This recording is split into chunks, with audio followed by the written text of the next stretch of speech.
on to multiple regression. So basic idea is this. Suppose you want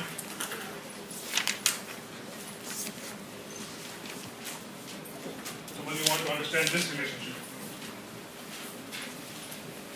between x and y. So then we say that this is an exact relationship. Okay, because we don't have Markov pens, we're going to get rid of this in a minute. But suppose I want to talk about a probabilistic relationship between x and y, then this additional term crops up. I would maintain this, but I'm removing this because we're not going to deal with this at all. We're going to deal with only a probabilistic relationship. We're not going to talk about y equal to mx plus. Okay? Now let's say I want to estimate this relationship using another function. So then I'm going to use the hats, the caps. The caps coming. What's the idea? The idea is, if I have a scattergram that's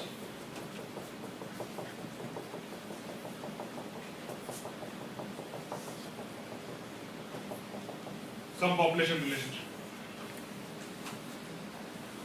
I don't know how to model this relationship. I have to decide. I have to decide whether it's a relationship which is univariate, a relationship that's bivariate, or a relationship that's multivariate.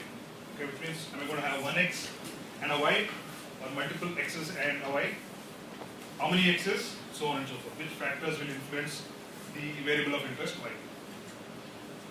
So let's say some of these points are some blue points. And I get an approximate relationship between the y's for the given x's with a blue line. Maybe the relationship between y and x in the population is something that I can approximate with a black line.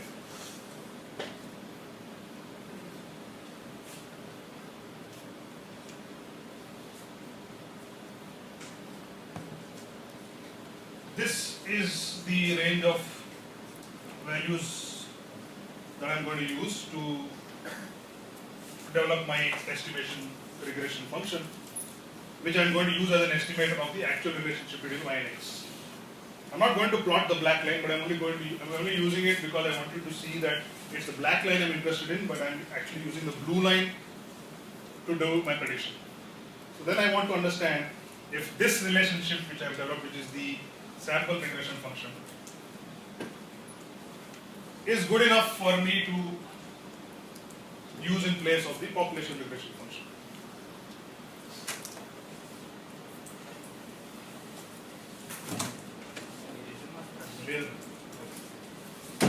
So the idea is that I'm looking at something over, say, a 10-year lifespan. Maybe if I look at it over a 100-year lifespan, in the next 10 years this is starting to become sinusoidal. Maybe it will start getting parabolic. Maybe it will become an S curve, the population regression function.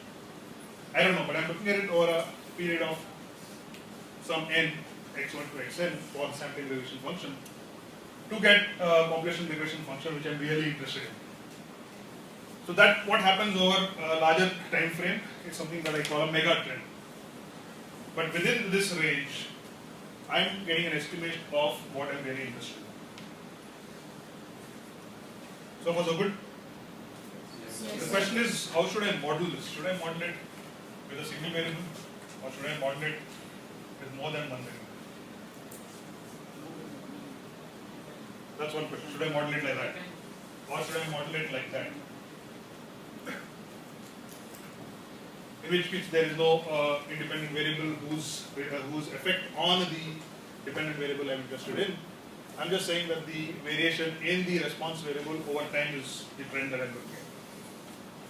We look at more advanced versions of these models a little later, but deciding which model I'm going to use is an issue called model building. So we either have a simple regression function model or we have a multiple regression model, which is the current focus of what we're going to do. Whichever way I decide to build my model, I'm going to still work with the blue line. I'm going to work with either something like this, or I'm going to work with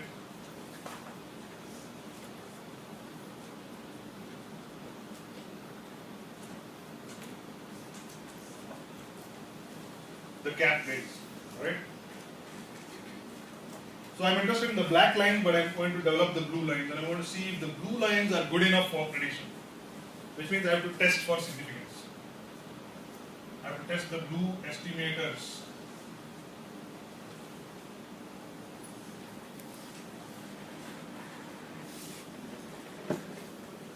For significance. In other words, what am I going to see? I'm going to this if we call these the true parameters, we call it beta 1, beta 1, beta 2 are like mu's, the population parameters. These are also the parameters. Then I'm saying that these estimators or statistics, I want to see if they are significant enough for me to decide that the relationship between the explanatory variables and the explained variables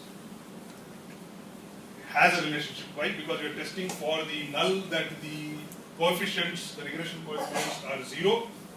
I want to see if the estimators are significantly different from 0 for me to decide if the two coefficients can be estimated using these guys. So far so good? Yes. So I can only generalize for the black relationship if the blue relationship regression coefficients test for significance.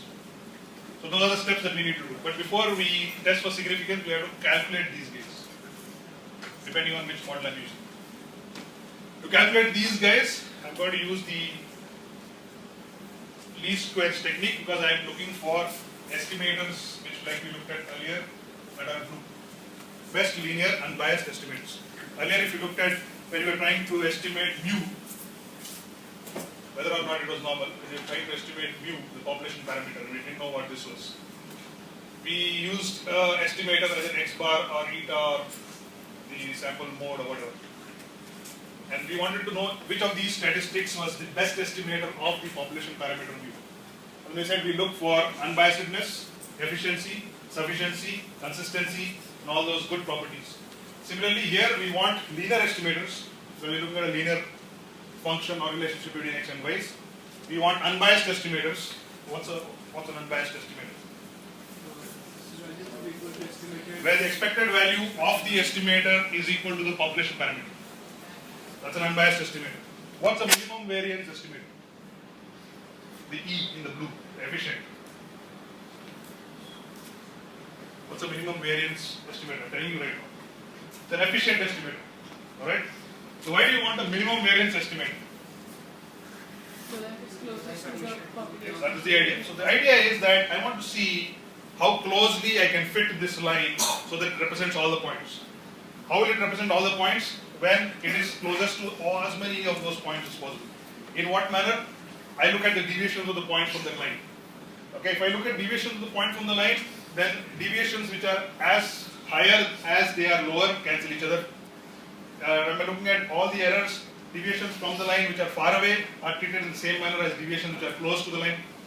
So I want to take care of both these issues. I want to ensure that errors that are farther away are minimized, are penalized.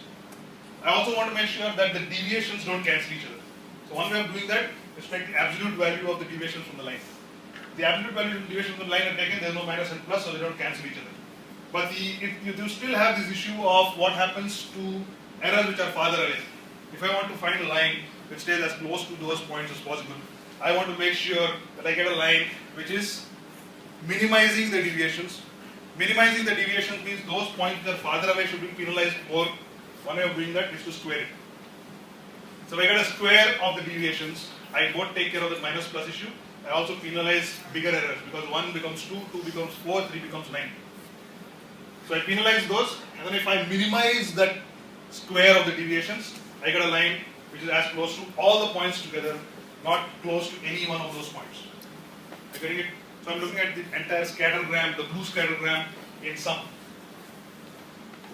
Okay, so once I've done that, once I've tested for significance, I need to use it for estimation and prediction.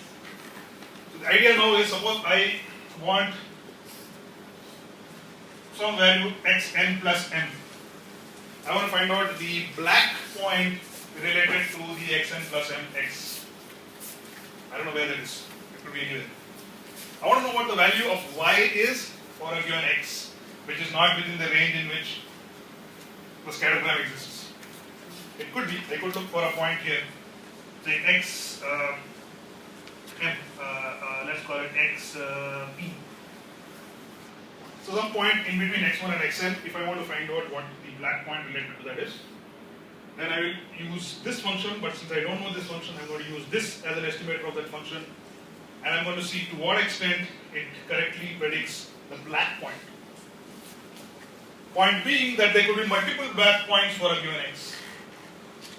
You understand this point? For a given x value, there could be multiple black points. Why is that?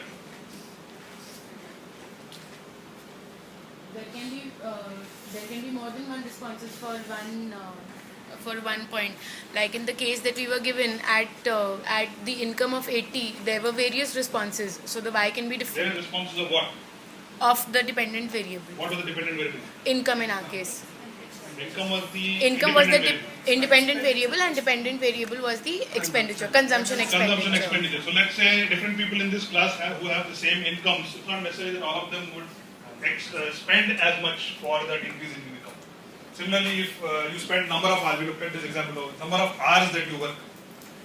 All of you might work the same number of hours. All of you might not get the same grades for the number of hours that you spend. If you want to understand the relationship between grades, variation in grades for the number of hours that you spend in it, then how many hours should I spend? If I spend this many hours, how much grades or marks can I expect? Suppose you want to find that out. First thing is you need to know that same number of hours, different people will get different grades. Same person can get different grades in different subjects for the same number of hours spent. So if I want to understand that relationship, for the same value of x, you can get different values of y. So what I'm really interested in is the expected value of y for a given x. That's exactly what we mean by probabilistic relationship. Inexactness exists because there are multiple values of y for a given x.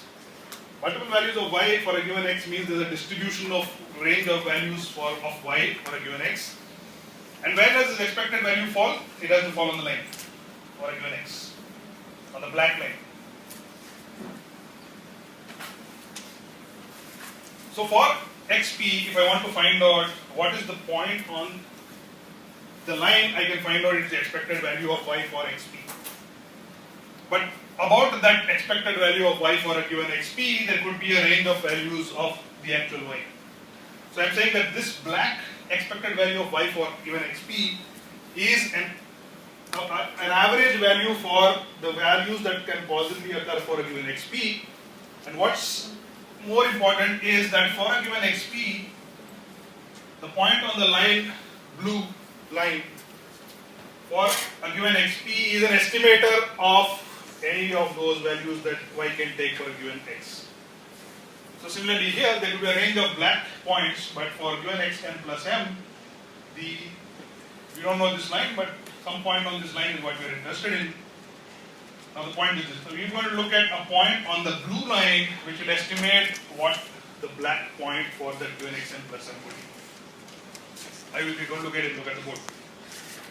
So for given xn plus m, a range of values of y are possible.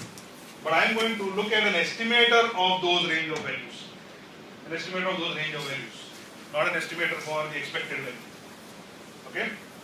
And that's why I am talking about a distribution. So then we need to talk about the model assumptions that we take into consideration in the estimation of these values of y with a given x. I don't know if you are able to appreciate this, but this y is an average value of y, and we are trying to find out what is the average value of y. And unlike mu, which was also an average earlier, which was a constant mu, here you have a variable mu.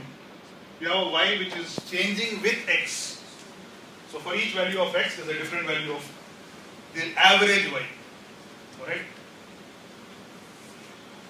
This is estimation and prediction. Now the funny thing is that your blue line lies from x1 to xn. Now although this x1 to xn blue line is good for estimating within this range x1 to xn, we are not very sure how good it is for estimating beyond that range x1 to xn. The general idea is that regression functions are not good at prediction beyond the range in which the regression line has been drawn. If you're going to use it, then you use it with discretion. Which means that you have to decide if this estimation is good for predicting the black line for a point that lies beyond x1 to xn, because I don't have anything better than that to do. So this applies whether it's a line that I'm using to model the scattergraph, or I'm going to use a polynomial to model the scattergraph. This is okay so far. So what are the model assumptions then? We have 4 model assumptions that we fundamentally look at. Fundamentally, all of them are saying, or 3 of them are saying this.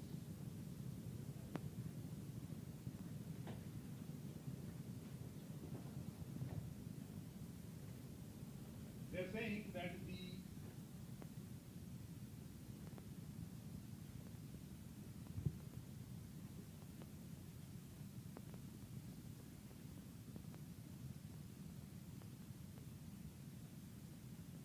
understand that I'm drawing these normal curves for the black line. And understand also that these straight lines, they are all vertical lines. In other words, these are not slanted lines, they are vertical lines. Right? But each of these values is an expected value of y on an x.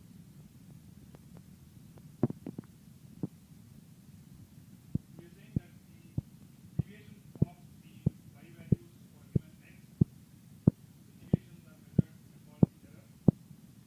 So the error for a given x of the y's from the line is a probability distribution. We are saying the probability distribution of the errors from the population regression function. This is what the black line is, because we don't draw it, that's what we call it. Is it clear?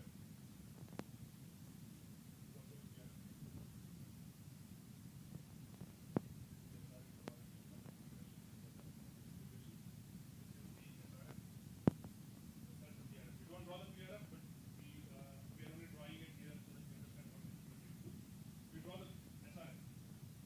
We are saying that the expected value of y for a given x, written in black, which is pertaining to the black line, and the deviations of the y values distributed for a given x are normally distributed.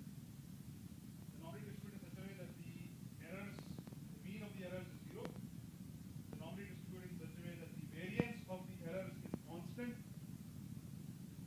Not 0. Okay?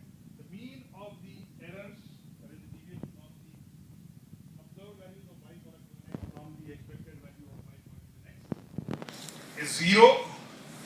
The variance of the error distribution is constant, and we are saying that the errors are not correlated.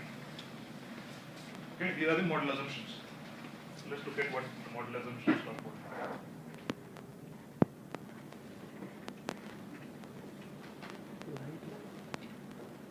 This is a better diagram of what I've just drawn on the board, except we don't see the scattergram there. So you see that there is, this is the population regression function line. You see that there is a expected value of y, which is on the line. It is beta naught plus beta 1x. There is no cap anywhere. We are saying that there are positive errors above the line, negative errors below the line. You see that these lines are vertical. You say that the errors are normally distributed. Errors are the actual values minus the value predicted by the line. And we say the mean of these errors is 0.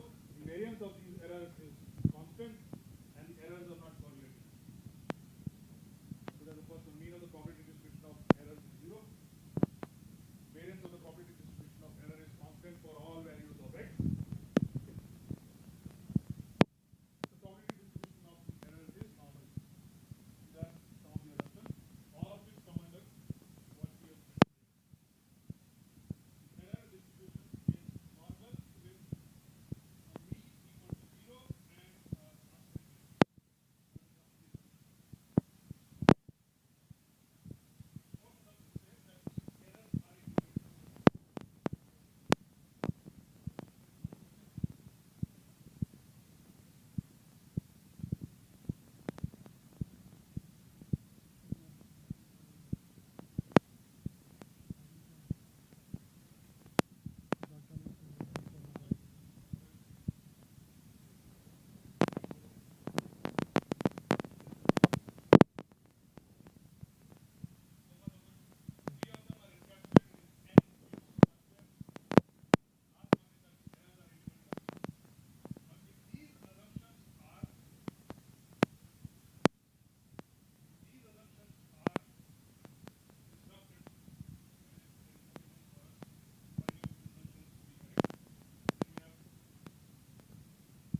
for test the estimators for significance, which is also known as testing the model for utility for prediction and estimation. If you recollect, we had talked about how,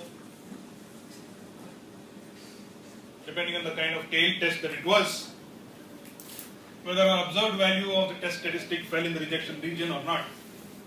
We're going to see if these estimators beta naught cap and beta 1 cap, which are the estimators for the parameters beta naught and beta 1, whether these are significant. In other words, do beta naught cap and beta 1 cap, which are the test statistics, the observed values of these, do they fall in the rejection region for the normal error that we are looking at? Can we say that they are significantly different from 0 for me to generalize this SRF for prediction purpose to the PRF? Is there a relationship between X and Y, which is what I want to test. My HA, the alternative hypothesis, which we said was a test hypothesis earlier, we want to test if X influences Y or if Y is dependent on X. That will happen when the X beta coefficient will be non-zero. If the X beta coefficient is 0, we are saying that there is no relationship between Y and X. We want to test if there is a relationship. What we want to test is your test hypothesis. We talked about it earlier. Therefore, your null, which is I have no reason to believe there is a relationship, becomes beta equal to 0. So I want to test if beta naught cap and beta 1 cap are significantly different from 0. If they are, I'm saying that X influences Y. X1 influences Y, X2 influences Y. So in the multiple regression model, you have an X1 and an X2, and therefore you have a regression coefficients beta 1 cap and a beta 2 cap. I want to know if beta naught cap is significantly different from 0, beta 1 cap is significantly different from 0, beta 2 cap is significantly different from 0, except that beta naught cap, being the intercept to regression coefficient, is not as important as the regression coefficients for X1 and X2, because I'm looking at the influence of X1 and X2 on Y. What the intercept term means is slightly complicated, we'll talk about it a little later. But initially, let's try and establish the relationship between Y and X, or the relationship between Y, X1 and X2. And then decide if I can use the SRF as a predictor for the PRF, which I will never know what it is. Like with me, just like I never know what the mu is, but I'm going to use a test statistic to estimate mu and work with it. So I'm always going to work with the blue lines, the blue coefficients, the blue variables, when actually I'm interested only in the black variables, the black lines, and the black errors and whatever. This is the idea of regression.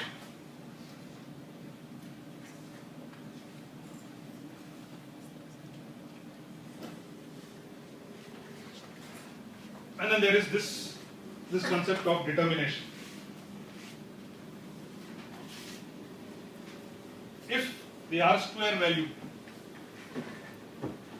turns out to be some 0.6, what we are saying is 60% of the total variation in the variable of interest Y can be explained by the variable that we have taken as the influencer, the independent variable. If I am looking at a multiple regression function, the R square will tell me to what extent the total variation in Y can be explained by X1 and X2.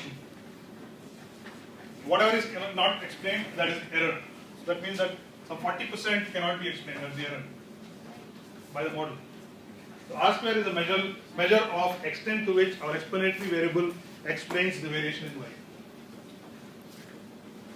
So there are formulas to calculate all of these things. You've done the bivariate data analysis before. We looked at bushels of corn per acre and we tried to see if fertilizer influences crop output.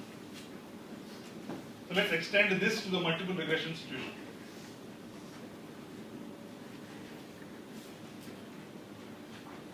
Okay, before we go to multiple regression, we need to talk about this part. What was the equation of the straight line that we got for the simple linear regression condition? Okay, I'm still writing it in blue. Y cap is equal to? Summation of. We calculated it, number, we need the model.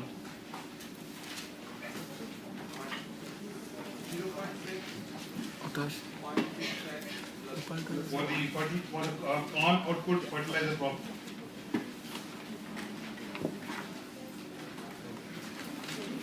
Skate कर रहा है 27.12 plus 1.66 x1 plus the error term. This was a simple linear regression model.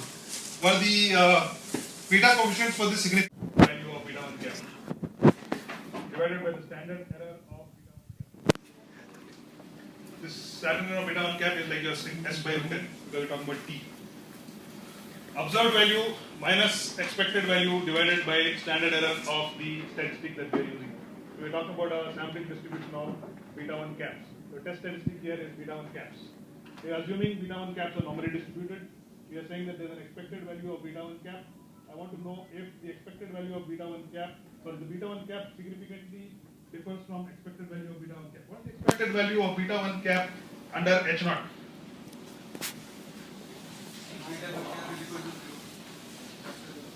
Expected value of beta 1 cap is 0 under H 0 because you're saying H 0 is that beta 1 is equal to 0. The expected value of beta 1 cap becomes beta 1 for an unbiased estimator, which is equal to 0. That means I expect beta 1 cap to be 0 if until and unless I have data that proves that there is a relationship between y and x.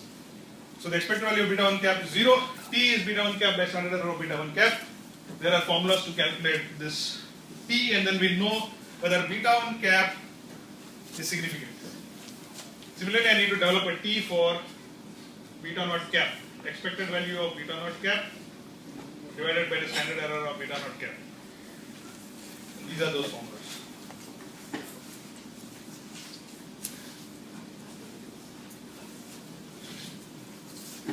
Variance of beta 0 cap, variance of beta 1 cap.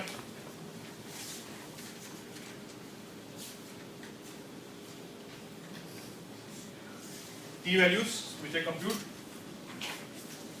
The S squares are calculated from these formulas. These formulas come from the errors.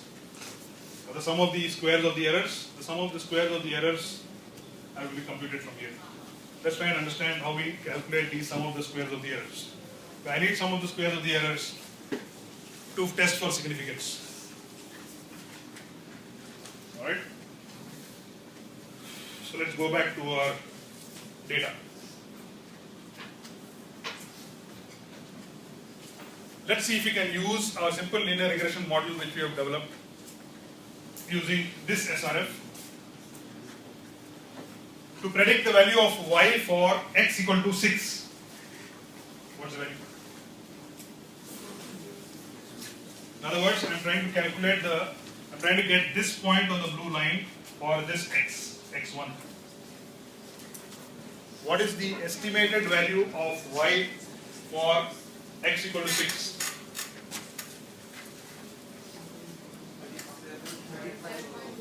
How much do you get?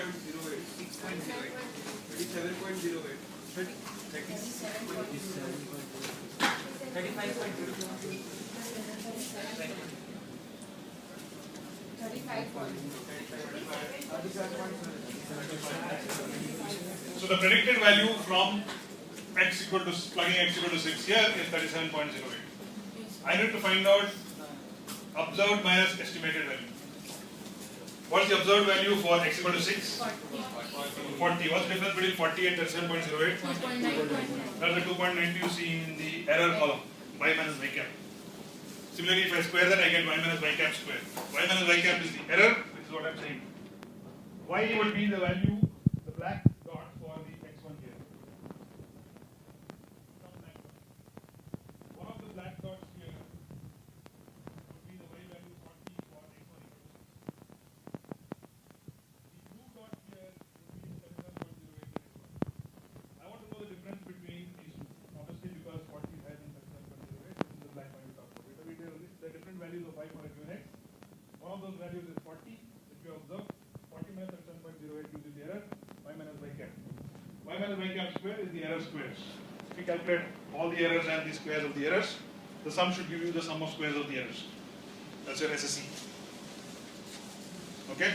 Your SSE, the sum of squares of the errors, is what I'm going to use to find out the estimator of the straight line model, the standard error of the estimator. The formula is, just like earlier we had standard, sum of squares of the error divided by, earlier we called it n, sigma square by n, it was called sigma square by n.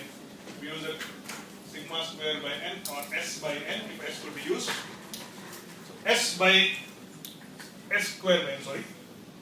I will use this in blue.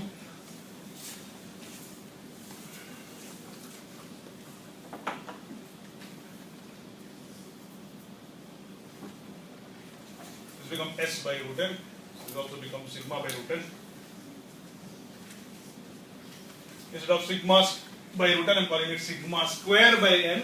So this is sigma square by n, except here because I am calculating two parameters, beta naught and beta 1, or beta naught cap and beta 1 cap. Degrees of freedom is the sample size minus the number of parameters estimated. So if you have k parameters that you are estimating in a multiple regression function where I am using x1 to xk variables to determine y, then I would use k. So SSE by n minus 2, SSE is of k from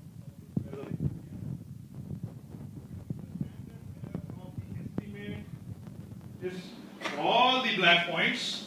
What is the error variance? Error standard deviation by using the blue line to estimate it. What is the standard deviation in sum for using the blue line to estimate the black points? It's for the standard error of the estimate. It's the error in estimating the black white by using the blue y cap from the beta naught caps and beta 1 caps which I have used from the data that I have observed. So I use y cap is to estimate y. What is the standard error or the standard deviation of the distribution that I am interested in mapping? This is the idea. So I need the standard error of the estimate. I need the standard error of the beta naught caps. I need the standard errors of the beta 1 caps. I need the standard error of the beta 2 caps. Then I need to find out R square. Then I have tested it for significance. All of that is in this Excel output. Can you tell me if the model that we used for the relationship between crop output and fertilizer is significant? How can you tell if it's significant? How do you know if beta, which are beta naught cap, beta 1 cap here?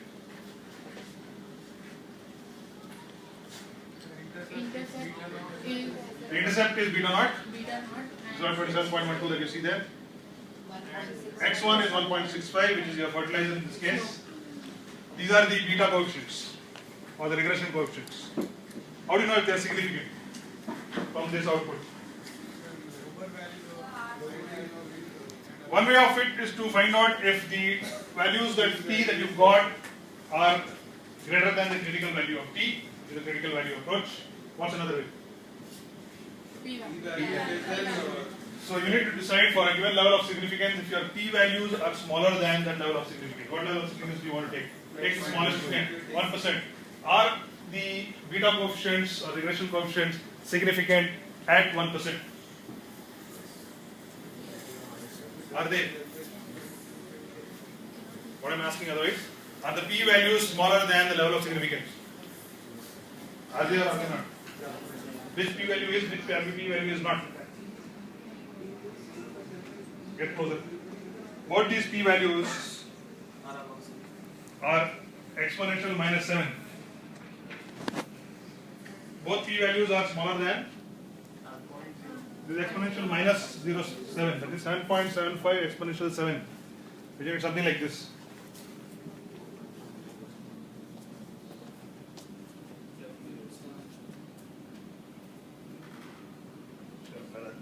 That's your P value. It's smaller than 0.01 or use it from this. What are these? What are these things here? So don't you see a 37.08 which you just calculated? Do you see the 2.91 which is the error between the observed value of y and the estimated value 37.08? So this is a residual output. Don't have to worry too much about it. How about these guys? What else do you need to observe up there? What's the first thing that you need to observe in the summary output? R square. What does your R square tell you here? 97% of the variation in Y, the crop output, is explained by fertilizer. What about multiple R? Multiple R generally is the square root of your R square. How about your ANOVA table?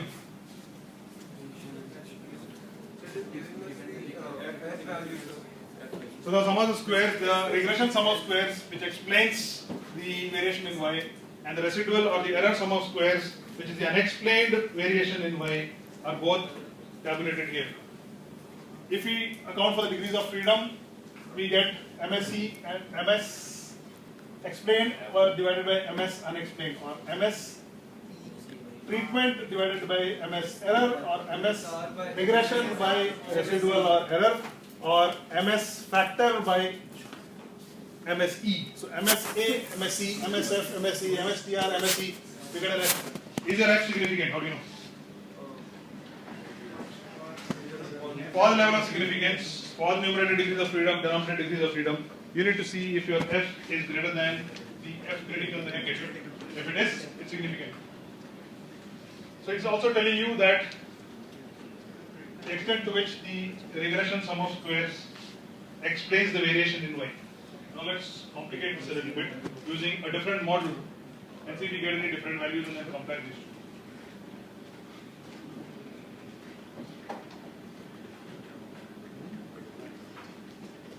Alright, read out the y values here. Read them out. 44, 46, 48, 52, 58, 63, 74, 80. How about here? Read out. 40, 44, 46, 48, 58, 60, 68, 74, 80. Same or different? Any variable any value that's different? Okay, how about the x values here?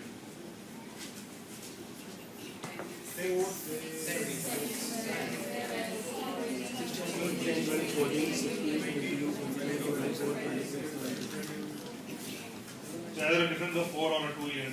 How about back here? When we did a simple linear regression. Same or different? Read it. 6, 9, 12, 14, 16, 18, 22, 24, 28. Sure, even one value changes, the whole thing changes. Same, different. So we are keeping the same fertilizer crop output data, but we are adding pesticide data in there. Okay? Before we do that, let's do this game. 2 way or 1. Just try and understand this. Can you switch it off for a while?